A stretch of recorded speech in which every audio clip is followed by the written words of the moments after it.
Hell, ndị be anyị ndewonu.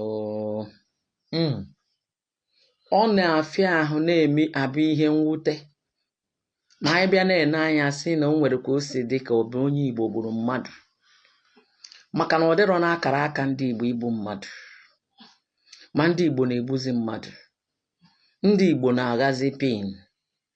Ihe a bụ ihe anyị che nọ ihe ndị ofe mmanụ na-eme. Ndị Igbo na-emezi mmadụ acha ere, and ki nọmba eji eme ihe a ọ dị egwu. A na-emezi ya nga ebe dị ukwuu. Onye Igbo wee iwe ochenụ nwanne ya n'ụzọ gbuo ya. Nwanne ya nwee ego karịa anya, ọ na-ewe iwe si gịnị mere? Ọ chọọ ihe ọ ga-eme onye ahụ. Onye Igbo bụ na onye Igbo na-agba mbọ. Ma kịta onye Igbo fụ na nwanne ya n'obodo oyibo wee rụta ụlọ. Onwe mgbe o ji wee fụ na nwanne ya batago chọọ ka o si wee gbupụ ya, wee were akụlọbịa.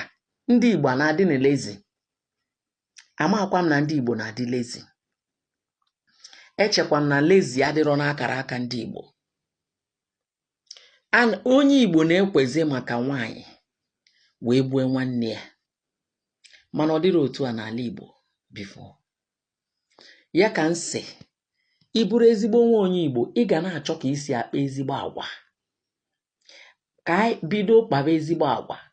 Mgbe ọbụla gị na nwanne gị nọ, ị ga-ama na gị na nwanne gị ga-ese okwu. Ị ga-amakwa na gị na nwanne gị ga-edozi. Ị ga-ama na ihe dị iche iche, na otu a ka ihe dị iche iche ga-esi na-adị. Onye Igbo ọbụla kwesịrị ịma na ọkọta ọkarịrị. Agụrụ agụ onye Igbo, o were ọgụ na mma banye ọfịa. Ọkọghị ihe, ogwuo mbeji. Ogwuo mbeji, ogwuo ewi. Ogwu ha ewi, o nweghị ihe ndị Igbo ala egbuola ọhịa. Ị na-afụ onye ọ na-apụta, o buru ihe n'aka. Kịta ọ na-adịzi anyị ebube. A na-anụsị ihe ụmụazị ndị Igbo, ụmụazị ka na-etocha etocha. Apụtazi asị ha na-ere paasị mmadụ. Paasị mmadụ bụ biznes. Paasị mmadụ abụọkwa biznes ndị Igbo na-eme. Ndị Igbo na-eme biznes site n'ịgba bọị. Ịgbachara ọga gị bọị, ị ga-agbara ya bọị n'afịa dị iche iche. And ịgbachakwa ya n'afịa ahụ, ị ga-enwe eke ya. Ndị Igbo anyị ada eme ihe na-eweta ihe ihere n'ezinụlọ. Ha ada emekwana ihe na-eweta ihe ihere n'obodo. Onye Igbo agaghị elechara sị na ya jere nye ya poison, nye ya poison ya na ndị niile wee gbuo ya. Unu nụrụ akụkọ a na-eme. Ihe a bụrụ akụkọ ndị Igbo. Kpachara anya gị. Kpachakwara anya gị ma ọ bụ na ị na-eme ajọ ihe. Chegharịa ma chigharịa ka o wee dị mma.